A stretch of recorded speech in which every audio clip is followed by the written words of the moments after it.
बोलल्याने राजा सुग्रीवाला आवेश आला युद्धाचा. श्रीराम चढला सुवे वेळेवरी सहित सुग्रीव कपीस भारी.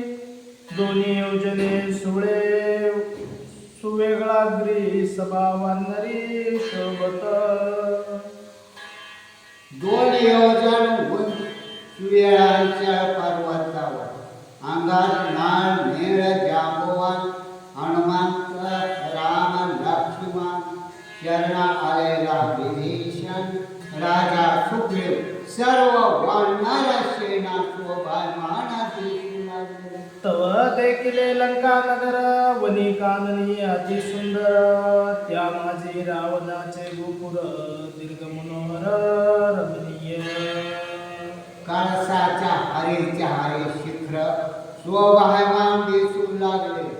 रावणाचं मोहन शिखर त्याचा अतिशोभायमान दिसू लागलं. रावणाज नाभ काळा सुवर्णभूषणी सोजळा.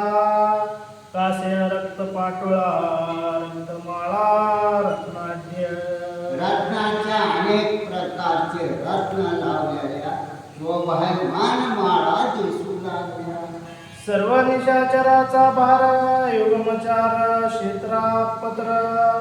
ऐसा देखुनी दशशिर सुग्रीव वीर शोभला.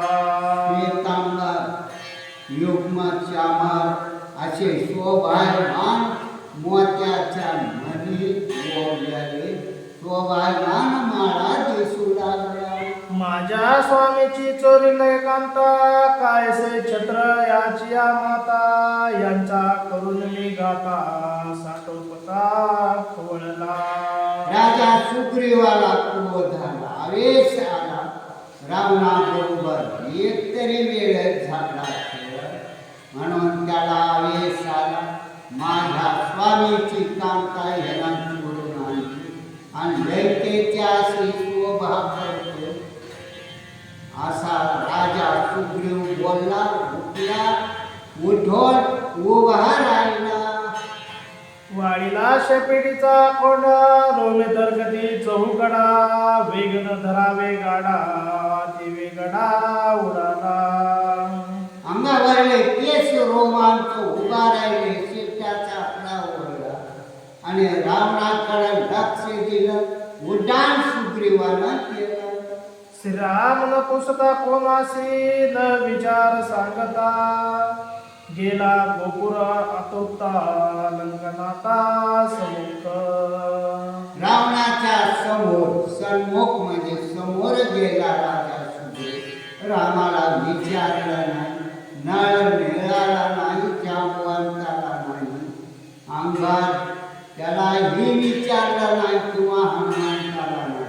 न विचारता रावणा समोर गेला. पडता सुग्रीवाचे उडी निशाचरे झाली वेडी. रावणाची शंका गाडी वाळली बोबडी सर्वांची. बोबडी वळली रावणाची तर बोबडी काही मुखानं बोबडी वळली. एवढे प्रधान सैन्यवर हडबड झाली त्यांच्या बोबडे वळले. कुठली राक्षसांची युक्ती सुग्रीव गरजे रावणाप्रती. श्रीरामाचा सखा संगती जाण निश्चित सेवक. शेवट आहे रामाचा आणि संघ आलेला सर्व वानराचा राजा सुग्रीव. रावणाला असं ओळखलं शब्द सुद्धा बोलला. सुग्रीव तो मी विख्यात तुझा करू आलो घात.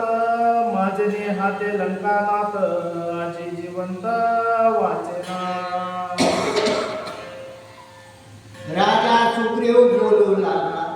रावणा तुझ्या समोर येऊन उभा राहील. आता काय मला करायचे ते कर.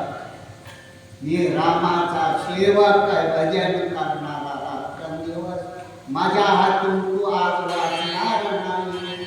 ऐसे बोलून